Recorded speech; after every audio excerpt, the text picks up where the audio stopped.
বাংলাদেশ ভারত টানাপোড়েনের মধ্যেই চাঁপাইনবাবগঞ্জ সীমান্তে বাংলাদেশি ও ভারতীয়দের মধ্যে সংঘর্ষের ঘটনা ঘটেছে। শনিবার চাঁপাইনবাবগঞ্জের কিরণগঞ্জ সীমান্তে ভারতীয় ও বাংলাদেশিদের মধ্যে এই সংঘর্ষের ঘটনা ঘটে। বেলা 11টার দিকে এই ঘটনা ঘটে বলে জানাচ্ছে স্থানীয়রা। এ সময় সীমান্তের উভয় পাশে অতিরিক্ত বিজিবি, বিএসএফ মোতায়েন করা হয়।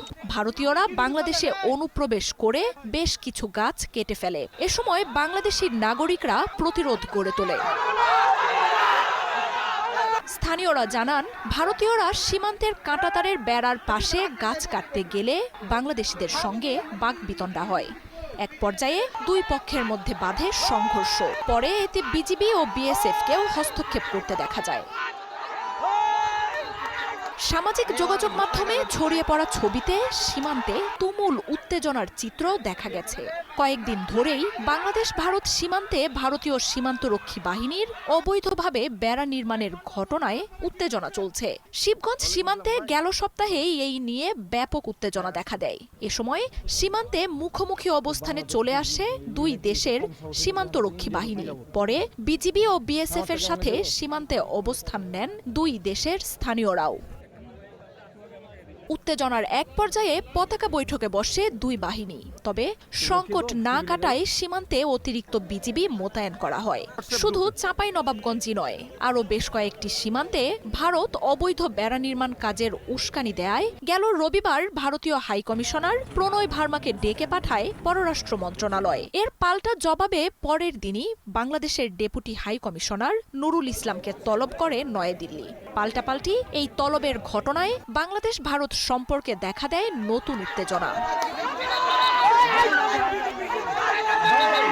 ভারতের রাষ্ট্রদূতের সাথে বৈঠকে সীমান্তে বিএসএফ এর উস্কানিমূলক কর্মকাণ্ডের বিষয়ে উদ্বেগ জানানো হয়। বারবার অঙ্গীকার দিয়েও ভারত সীমান্ত হত্যা অব্যাহত রাখায় জানানো হয় অসন্তোষ।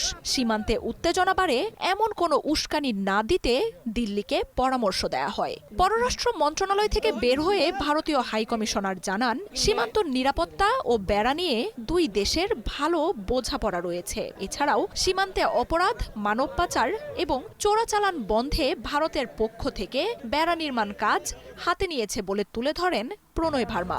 সহযোগিতার মাধ্যমে সংকট সমাধানের কথাও জানান তিনি। তবে ঢাকার কড়া বার্তার কয়েক ঘণ্টা পরই দিল্লিতে বাংলাদেশের ডেপুটি হাই কমিশনার নুরুল ইসলামকে তলব করে ভারতের পররাষ্ট্র মন্ত্রণালয়। সোমবার দুপুরে দিল্লি প্রশাসনের সাথে বৈঠক করেন তিনি। বাংলাদেশের সাথে ভারতের রয়েছে 4096 কিলোমিটারের দীর্ঘ এক সীমান্ত।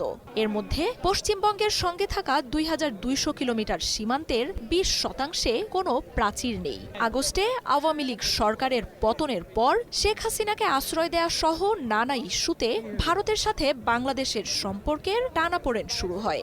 সংখ্যালঘু ইস্যু সহ দেশটির গণমাধ্যম ও রাজনীতিবিদদের বাংলাদেশ নিয়ে নানা ধরনের উস্কানিমূলক বক্তব্যে দুই দেশের সম্পর্ক তলানিতে নিয়ে যায়।